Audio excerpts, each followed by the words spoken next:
सनातन धर्मर धार्मिक पुस्तक गुड़िक जड़े व्यक्ति जदि पढ़ा चाहिए तेबे हुए तो व्यक्तिर जीवन बीतीज किंतु पुस्तक सरिब नहीं।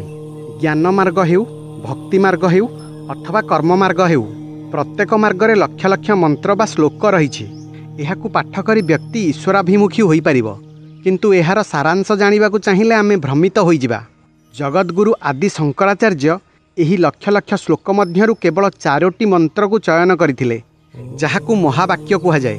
शंकराचार्य कहती यही 4 महावाक्य को जदि जीए गभीर भाव में हृदयंगम करिपारिब से सनातन धर्म एवं सृष्टि रहस्य संपर्क में भल भाव में जानिपारिब। सेही 4 महावाक्य हेउछि प्रथम अहं ब्रह्मस्मि, द्वितीय तत्त्वमसि, तृतीय अयं आत्मा ब्रह्म एवं चतुर्थ प्रज्ञानं ब्रह्म। आजिर भिडियो रे एही महावाक्यर प्रथम वाक्य अहं ब्रह्मस्मि को विस्तार पूर्वक जानिबा। जय पतितपावन जगन्नाथ, जय सनातन। आपण देखुचंती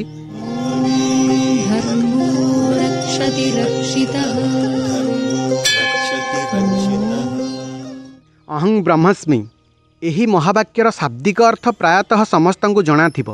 अहं अर्थात मु, ब्रह्म अर्थात परम सत्य, अनंत सनातन एवं अस्मि अर्थात अटे। सामग्रिक भाव में शाब्दिक अर्थ है मु ब्रह्म अटे। एमितिरे एहा एक छोट वाक्य, किंतु एहार गूढ़ तत्व बुझिबाकू गले गोटे पुस्तक हेब। एही मंत्र बृहदारण्यक उपनिषदरु गृहीत, जहाँकि यजुर्वेदर एक अंश। यह अद्वैत दर्शन। पृथ्वी पृष्ठरे जेते जीवित जीव अर्थात पशु पक्षी मानव गछलता जलचर स्थलचर आकाशचर अछंती सेमानंकर अस्तित्व हेउछि शर्तमूलक। शर्तमूलक माने जेपरी जदि ऑक्सीजन किंबा पानी वायु खाद्य मिलिबो तेबे आममानंकर अस्तित्व रहिबो। आममानंकर अस्तित्व एही सबु जिनिस उपरे निर्भरशील। अन्य पक्षरे जदि ब्रह्म कथा कहिबा तेबे आमे ब्रह्म को असीम अनंत कहूछे। तांकर अस्तित्व पाई कोनोसी जिनिस उपरे निर्भर करिबाकू पड़े नहीं। से अजन्मा, जहाँकर जन्म नहीं तांकर मृत्यु भी नहीं, अर्थात तांकर अस्तित्व आदि अंतहीन। से सर्वदा अछंती, सर्वदा रहिबे। एठी 2टी तत्व देखिले, गोटे आमे समस्ते मरणशील एवं ब्रह्म जी मरणातीत। जदि मंत्र कथा कहिबा मंत्र कुहे अहं ब्रह्मस्मि, अर्थात एही मरणशील एवं मरणातीत उभय एक। प्रश्न आसे उभय अलगा अलगा हेले मध्य एक किपरि? आम मानंकु गोटिए कथा कुहा जाइछि, समस्तंक भितरे भगवान अछंती बा बास करंती। तेणु समस्तंकु आदर करिबा उचित, काहाकु घृणा करिबा उचित नुहे। एही कथा को समस्त आध्यात्म्यवादी गुरु गुरुजन पाला गायक माने भल भाबरे आमको बुझाइछंती। एहा सुनिबाकू भी भल लागे, किंतु एहा भूल।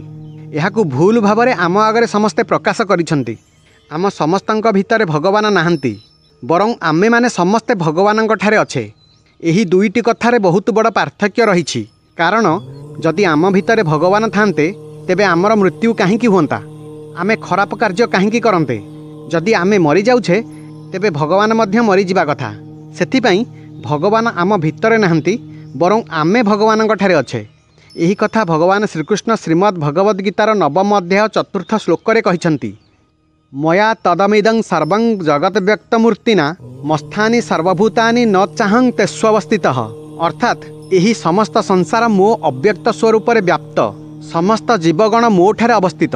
सकल जीवगण मो ठारे वास करंती, मु सेमानंक ठारे वास करे नहीं। लॉजिकली देखिले मध्य एहा ठीक, कारण कौनसी असीमित जिनिस सीमित रे रही न पारे। उदाहरण स्वरूप समुद्र रे थिबा लहड़ी समुद्र भितरे रही थाए, लहड़ी रे समुद्र न थाए। एथिरु स्पष्ट हुए मरणशील अस्तित्व मरणातीत मध्यरे तो रही पारिबो, किंतु मरणातीत मरणशील अस्तित्व भितर रही पारिबो नहीं। जीवन आमे समस्ते जीउछे, किंतु जीवन कौन? वास्तव में जीवन हेउछि अनुभवर एक श्रृंखला बा सीरीज ऑफ एक्सपीरियंस। कारण आम मानकर शरीर किछि वर्षर व्यवधान रे बदलु थाए। सेथिपई आम जीवन हेउछि आम सहित घटुथिबा घटना गुड़िकर अनुभवर कलेक्शन, जहाँ आमको परिभाषित करे।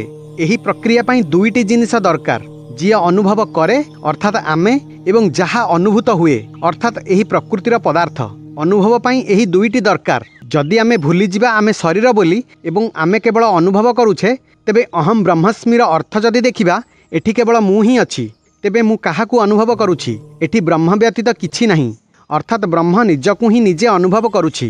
विज्ञानर भाषारे जदि देखिबा जेतेबेले बिग बैंग हैला सेतेबेले एलिमेंटारी पार्टिकल सृष्टि हैला जेमिति क्वार्क्स तयारी हैला इलेक्ट्रॉन्स हैला एवं परे प्रोटॉन एवं न्यूट्रॉन सृष्टि हैला तापरे न्यूक्लियस हैला प्राय 4 लाख वर्ष लागिला न्यूक्लियस रु एलिमेंटारी एटम्स तयारी हेबा पई हाइड्रोजन आउ हीलियम प्राय 20 कोटी वर्ष परे एही हाइड्रोजन आउ हीलियम रु नक्षत्र तयारी हेले जहार कोर रे भारी एलिमेंट्स जेमिति ऑक्सीजन कार्बन आयरन तयारी हैला जेतेबेले एही तारा विस्फोट हैला एही भारी एलिमेंट चतुर्दिगरे खेलई होई गला एथिरु ग्रह उपग्रह इत्यादि सृष्टि हैला सेहीपरि गोटिए ग्रह आम पृथ्वी जेउथिरे जीवनर विकास हैला एककोशी जीवरु जटिल जीवमानंकर सृष्टि हैला लक्ष लक्ष कोटी कोटी वर्ष परे मनुष्य सृष्टि हैला जहार बुद्धि विचार शक्ति रहिछि आमे सेही मनीष आज न्यूट्रॉन इलेक्ट्रॉन प्रोटॉन को पढ़ुछे रिसर्च करुछे यार अर्थ आमर अस्तित्व जेउठु होइछि जेउथिरे आमे गढ़ा ताकू ही आमे अनुभव करुछे